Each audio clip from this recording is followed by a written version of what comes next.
Alright, so we got the 11:30 spoilers, and we're getting the bounties on Dory and Bragi randomly. And you probably guessed it, but yeah, they're over 1 billion for some reason. We're also seeing Loki in this chapter. That's right, Loki, the Prince of Elbaff, and he's not like a chump. He's actually pretty powerful and scary, alleged. And of course, let me just quickly go over what had happened in the previous chapter. Also, sorry guys, I missed the full summary last week, but it's okay since the chapter was like kind of weak, to be honest. But the Straw Hats were essentially able to break out of where they were being held by the quote-unquote sun god, who turned out to be one of the new giant warrior pirates by the name of Road, an underling to Hyrudin. He was randomly just there in the right place at the right time, and his pet found the Straw Hats all passed out on their way to Elbaff. And he had some kind of weird breakdown because he didn't want to serve Luffy by being part of the Straw Hat Grand Fleet. So he decided to do this strange prison experiment where he's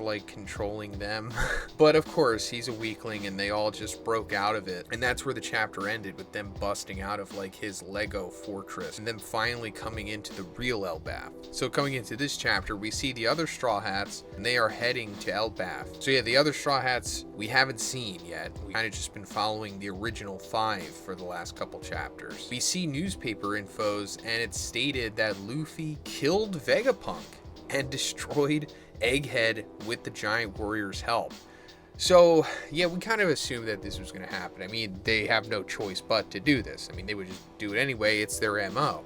Because coming off of Elbaff, we were like, how are they going to handle this from a PR perspective? Vegapunk making that big transmission and reveal about the Void Sentry and all that stuff, and then him ultimately dying. See, Vegapunk, being the mega genius that he is, never really identifies anyone in his speech about who's doing what and why they're wrong. So the Gorosei Nimu are still free to just pretty much keep lying the way that they have. So now they're a pariah again, at least to the people who don't know any better. And of course, this will give the Navy a continued reason to go after Luffy until, it's revealed that the world government are the bad guys. And then we have that, I'm assuming, an attempted coup at some point. But we're looking many years into the future. Dory and Bragi's new bounties are both 1.8 billion. Wow.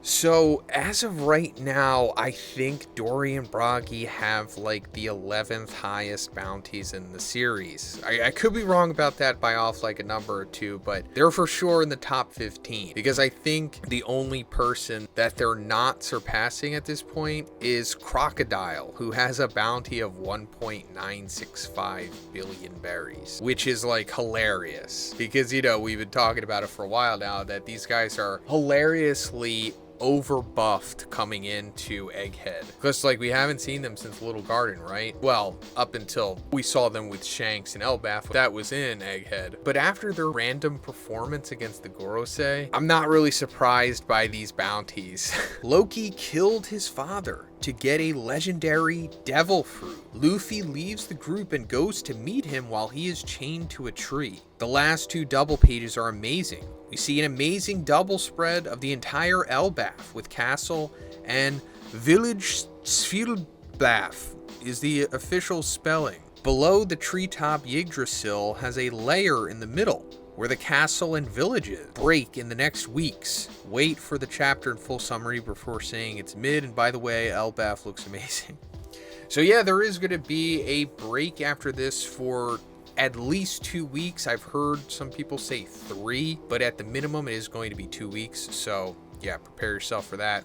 I, of course, will still have content on the channel, as I always do, talking about some fun theories and reactions to stuff. But we're seeing Loki here. We've been talking about Loki. We've been waiting to see him. He was one of the main characters set up as a part of Elbaff, years and years and years before we got here. So now that the Straw Hats are officially in Elbaff, breaking out of the Lego Kingdom in the previous chapter, Luffy is coming across Loki, who apparently is being chained to a tree for the crime of killing his father to get a legendary devil fruit. Interesting, kind of going into MCU stuff, but I've also been told that Norse mythology that the MCU adapts is very loose and it's not really that accurate So maybe Oda will be more accurate with his Norse mythological adaptation here. But this is exciting because apparently Loki is a beast. And I know it doesn't say it here, but apparently Redon said regarding this chapter that the final 2 double pages are freaking epic. Loki's design is brutal.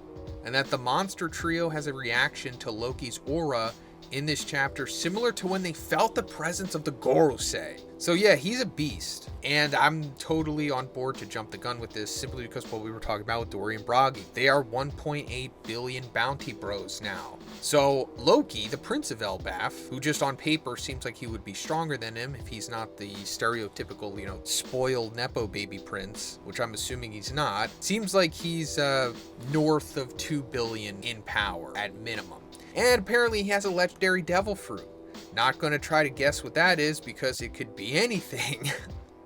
But since we're in late stage One Piece, it's very likely to be a mythical Zoan. And if it's not a mythical Zoan, then he might have that whirlpool devil fruit, which means that he could either be the man barked by flames himself or he's connected to him in some way. Now, as for what's going on with Luffy and Loki, I'm guessing Loki is chained up by sea stone chains. You know, since he killed his father for a legendary devil fruit, I'm assuming he ate that fruit, therefore he is susceptible to the sea stone weakness. Otherwise, how else would you contain a beast like this? And then I guess once Luffy meets him, he's going to like trick Luffy by being nice to him possibly into releasing him, and then that's how he gets free. And then either he's going to be a foil for the arc or he'll become a begrudged ally possibly. But either way, that's what I see happening in these next 2 or 3 chapters. Hey, but real quick, guys, you should check out Gamer Supps in case you haven't already. They're a great energy supplement that can help you with gaming, studying, or anything that really you want to do. They come in caffeine and caffeine free, and they also have nootropics in it like L-theanine, L-tyrosine, and choline L-bitartrate. So it's not just, you know, regular caffeine. It makes you really feel good and focused. If you're looking for a tub to buy, check out the new flavor Nuclear Bombsicle by Casio. It tastes just like a bombsicle. This is already one of my favorite flavors. They also have these awesome sus bars, which are only 100 calories and only has 1 gram of sugar and 8 grams of protein. My favorite flavor is the chocolate. I cannot get enough of these things. They also have gamer tea in both caffeinated and non-caffeinated. I personally really like the caffeine-free sleepy time with theanine. You can also get some of these awesome gamer soups, which I absolutely love. So guys, check the link in the description and make sure to use code BIGZ for 10% off.